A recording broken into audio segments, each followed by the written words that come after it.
ഇന്ത്യയുടെ സാമ്പത്തിക ചരിത്രത്തിൽ സമാനതകളില്ലാത്ത പുതിയൊരു അധ്യായം കുറിച്ചുകൊണ്ട് 2026-27 സാമ്പത്തിക വർഷത്തെ കേന്ദ്ര ബജറ്റ് അവതരണത്തിന് വഴിയൊരുങ്ങുകയാണ്.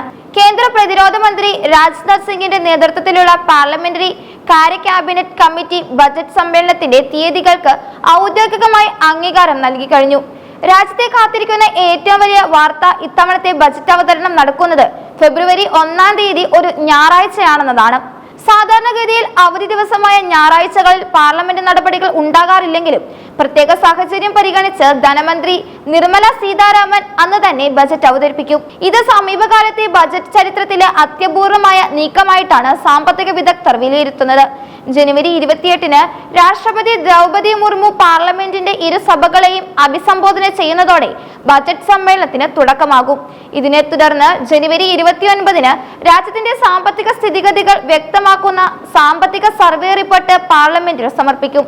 നിർമ്മല സീതാരാമൻ എന്ന ധനമന്ത്രിയെ സംബന്ധിച്ചിടത്തോളം ഈ ബജറ്റ് കേവലം ഒരു വാർഷിക കണക്കെടുപ്പ് മാത്രമല്ല, മറിച്ച് വലിയൊരു ചരിത്ര നേട്ടം കൂടിയാണ്.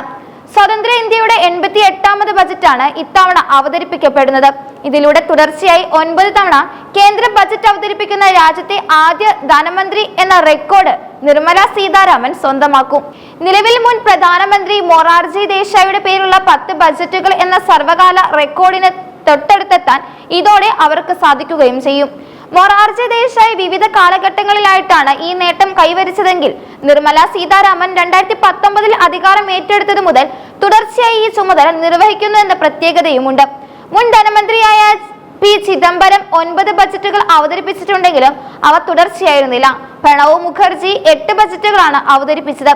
ഈ പ്രമുഖരെയെല്ലാം പിന്നിലാക്കിക്കൊണ്ട് ഇന്ത്യൻ സാമ്പത്തിക നയ രൂപീകരണത്തിന്റെ തന്റെ പേര് സുവർണാക്ഷരങ്ങളിൽ എഴുതി ചേർക്കുകയാണ് നിർമ്മല സീതാരാമൻ.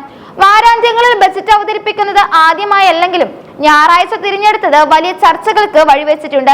2025-ലെ ഒരു ബജറ്റ് ശനിയാഴ്ചയാണ് അവതരിപ്പിച്ചത്. അതിനു മുമ്പ് അരുൺ ജെയ്റ്റ്ലി ധനമന്ത്രിയായിരുന്ന കാലത്ത് 2015-ലും 2016-ലും ശനിയാഴ്ചകളിൽ ബജറ്റ് അവതരിപ്പിച്ചിട്ടുണ്ട്. എന്നാൽ ഞായറാഴ്ചയിലെ ബജറ്റ് അവതരണം ഓഹരി വിപണികളെയും സാധാരണക്കാരെയും ഒരുപോലെ ആകാംക്ഷയിലാഴ്ത്തുന്നു. 2017-ലാണ് ബജറ്റ് അവതരണം ഫെബ്രുവരി 28-ൽ നിന്നും ഫെബ്രുവരി 1-ലേക്ക് മാറ്റാൻ കേന്ദ്ര സർക്കാർ തീരുമാനിച്ചത്. സാമ്പത്തിക വർഷം ആരംഭിക്കുന്ന ഏപ്രിൽ 1-ന് മുമ്പ് തന്നെ ബജറ്റ് നിർദ്ദേശങ്ങൾ നടപ്പിലാക്കാനും ഭരണപരമായ നടപടികൾ പൂർത്തിയാക്കാനും വേണ്ടിയാണ് ഈ തീയതി മാറ്റം വരുത്തിയത്. ഇത് ഭരണനിർവഹണത്തിൽ വലിയ വേഗത കൈവരിക്കാൻ സർക്കാരിനെ സഹായിച്ചിട്ടുമുണ്ട്. ഇന്ത്യൻ സമ്പദ് വ്യവസ്ഥയെ സംബന്ധിച്ചിടത്തോളം വലിയ ശുഭ സൂചനകൾക്കിടയിലാണ് ഈ ബജറ്റ് വരുന്നത്. ആഗോളതലത്തിൽ പല വികസിത രാജ്യങ്ങളും സാമ്പത്തിക മാന്ദ്യത്തെ ഭയപ്പെടുമ്പോഴും ഇന്ത്യയുടെ ആഭ്യന്തര ഉൽപാദന വളർച്ച അഥവാ GDP 7.4% ഉയരുമെന്നാണ് മുൻകൂർ കണക്കുകൾ സൂചിപ്പിക്കുന്നത്. കഴിഞ്ഞ വർഷം ഇത് 6.5% എന്ന് അറിയുമ്പോഴാണ് ഈ വളർച്ചയുടെ വ്യാപ്തി വ്യക്തമാകുന്നത്. അതുകൊണ്ട് തന്നെ രാജ്യത്തിന്റെ ഈ സാമ്പത്തിക കരുത്ത് ജനങ്ങളിലേക്ക് എത്തിക്കുന്ന തരത്തിലുള്ള വലിയ പ്രഖ്യാപനങ്ങൾ ബജറ്റിൽ ഉണ്ടാകുമെന്ന് രാജ്യം പ്രത്യാശിക്കുന്നു. പ്രത്യേകിച്ച് മധ്യവർഗക്കാർക്കും ശമ്പളക്കാർക്കും ആശ്വാസമാകുന്ന തരത്തിൽ ആദായ നികുതി ഘടനയിൽ കാര്യമായ മാറ്റങ്ങൾ പ്രതീക്ഷിക്കുന്നുണ്ട്. നികുതി ഇളവുകൾ നൽകുന്നതിലൂടെ സാധാരണക്കാരുടെ കൈവശം കൂടുതൽ പണം എത്തുകയും അത് വിപണിയിലെ ഉപയോഗം വർദ്ധിപ്പിക്കുകയും ചെയ്യുമെന്നാണ് സാമ്പത്തിക മാഗ്നിറ്റ്യൂഡ് കണക്കുകൂട്ടുന്നത്. കാർഷിക മേഖലയ്ക്കും വ്യവസായ മേഖലയ്ക്കും ഈ ബജറ്റ് വലിയ പ്രതീക്ഷകളാണ് നൽകുന്നത്. കർഷകരുടെ വരുമാനം വർദ്ധിപ്പിക്കുന്നതിനായുള്ള നൂതന പദ്ധതികളും കാർഷികോൽപ്പന്നങ്ങളുടെ മൂല്യവർദ്ധനവിനായുള്ള അടിസ്ഥാന സൗകര്യ വികസനവും ബജറ്റിന്റെ മുൻഗണനാ പട്ടികയിൽ ഉണ്ടാകും. അതുപോലെ തന്നെ മേക്ക് ഇൻ ഇന്ത്യ പദ്ധതിക്ക് കൂടുതൽ കരുത്ത് പകരാൻ ഉൽപാദന മേഖലയ്ക്ക് നൽകി വരുന്ന ഉത്തേജന പാക്കേജുകൾ ഇത്തവണയും തുടർന്നേക്കും. തൊഴിലില്ലായ്മ പരിഹരിക്കുന്നതിനായി സ്റ്റാർട്ടപ്പുകൾക്കും ചെറുകിട വ്യവസായങ്ങൾക്കും കൂടുതൽ സാമ്പത്തിക സഹായവും വായ്പാ സൗകര്യങ്ങളും ധനമന്ത്രി പ്രഖ്യാപിക്കുമെന്ന് കരുതപ്പെടുന്നു. അടിസ്ഥാന സൗകര്യ വികസനത്തിനായി റെയിൽവേ, ദേശീയപാതകൾ തുടങ്ങിയ മേഖലകളിൽ വലിയ തോതിലുള്ള നിക്ഷേപം തുടരാനാണ് സർക്കാർ ഉദ്ദേശിക്കുന്നത്. ഇത് രാജ്യത്തെ ചരക്ക് നീക്കം സുഗമമാക്കുന്നതിനോടൊപ്പം ദശലക്ഷക്കണക്കിന് പുതിയ തൊഴിലവസരങ്ങൾ സൃഷ്ടിക്കാനും സഹായിക്കും.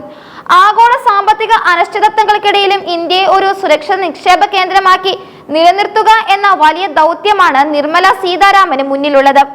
വിദേശ നിക്ഷേപകരെ ആകർഷിക്കുന്നതിനായി വ്യവസായ സൗഹൃദ നയങ്ങൾ ബജറ്റിൽ ഉൾപ്പെടുത്തിയേക്കാം. ഡിജിറ്റൽ സാമ്പത്തിക രംഗത്തെ വളർച്ചയും ഹരിത ഊർജത്തിലേക്കുള്ള ചൂടുമാറ്റവും ബജറ്റിലെ പ്രധാന ഹൈലൈറ്റുകൾ ആകാനാണ് സാധ്യത.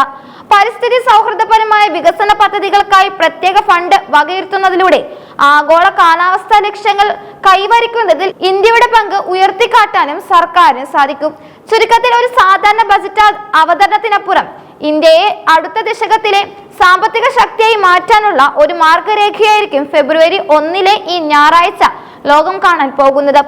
നിർമ്മല സീതാരാമൻ തന്റെ 9ാമത്തെ ബജറ്റിലൂടെ ചരിത്രത്തിന്റെ ഭാഗമാകുമ്പോൾ രാജ്യം കാത്തിരിക്കുന്നത് സമഗ്രമായ വികസനത്തിലേക്കുള്ള പുതിയൊരു കുതിച്ചുചാട്ടത്തിനാണ്.